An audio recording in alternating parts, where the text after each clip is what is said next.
Infrastructures are always the bedrock to any form of development. There are certain places that government really do not have interest in those places, but they are busy providing infrastructure for those places. Take for instance Gusape 2 in Abuja at the moment.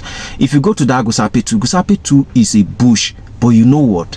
All the infrastructures in those places are being constructed now. The road network, the drainage system, they are all being constructed now as I talk to you.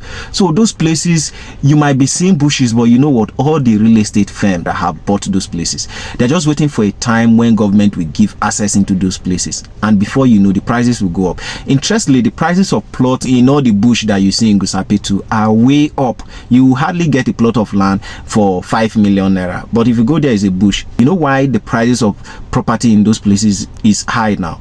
Because of infrastructures. There are infrastructures already in place, even though there's no any form of development. And so as soon as they give access to that place, the place will spring up within a short period of time. So most of the time, places where the government is providing infrastructures would always open up very fast. Now, when it comes to location, there are a few things you have to look out for.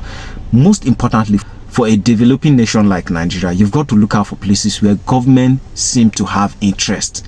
Now, of course, anywhere government is having interest, government would always provide infrastructure for those places. And you know what? Those places will open up very fast. When I talk of government interest, it could be offices, it could be government organizations. So it will be easier for government to provide infrastructure for those places.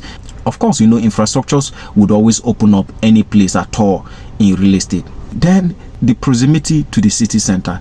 Looking at these two places I've mentioned, Idu is very close to the city center, not far from the airport, compared to Gogolada that is far away, that is almost on the outskirts and not too close to the city center.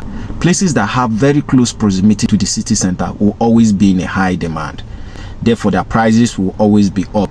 The return on investment for those places would always be very high compared to places that are very far away from the city center. These are some of the things you really have to look out for when looking out for a very good location, more especially when it comes to real estate investment. I remain your guy, Dave, Abuja's most influential real estate consultant.